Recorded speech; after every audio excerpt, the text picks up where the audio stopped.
Pau 9e reçoit Clermont 7e dans son stade du Hameau, un duel qui doit permettre aux Palois de se donner de l'air sur la zone rouge et aux Clermontois d'entrer dans le top 6 en cas de victoire.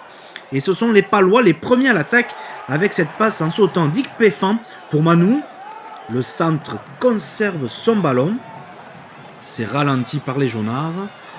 Clovis Lebail écarte pour son troisième ligne Watlock qui entre dans les 22 mètres clermontois.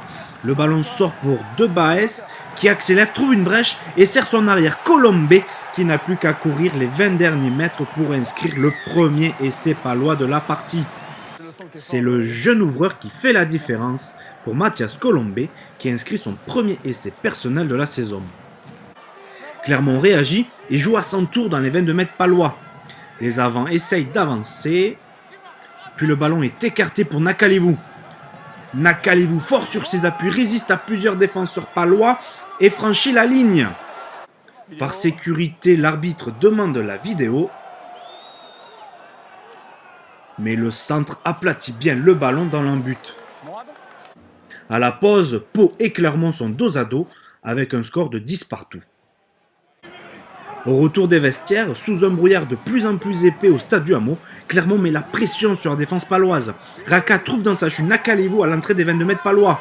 Le ballon est bien conservé par l'ASM. Paraïkat pour son talonneur Fourcade qui crée un point de fixation. Le ballon sort pour Gédrasiak qui tire, trouve l'intervalle et va inscrire le deuxième essai clermontois. Le deuxième ligne a commencé le match titulaire suite à l'absence de Vahamina juste avant la rencontre. C'est son premier essai de cette saison en championnat avec l'ASM. Il reste désormais un quart d'heure dans cette partie et c'est Pau qui joue dans les 22 mètres clermontois. Les avants travaillent près de la ligne d'en but. L'arbitre lève le bras, avantage en cours pour la section paloise. De Seigne commet un en avant volontaire sur cette action et est expulsé pour 10 minutes. Pau insiste et veut aller marquer l'essai pour passer devant au tableau d'affichage. Le ballon sort pour De Baes qui éjecte pour Manu. Manu qui trouve son ailier. L'ailier qui serre Gorgadze qui crochette Van Tonder et inscrit le deuxième essai palois. Pau passe devant au score alors qu'il reste 10 minutes à jouer.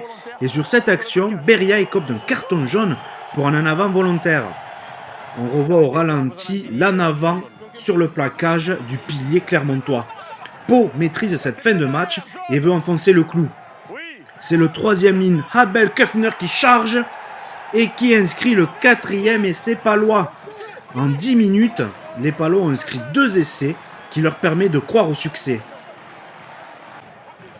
Sur le renvoi, Pau récupère le ballon et c'est après la sirène que l'ouvreur palois sort le ballon en touche.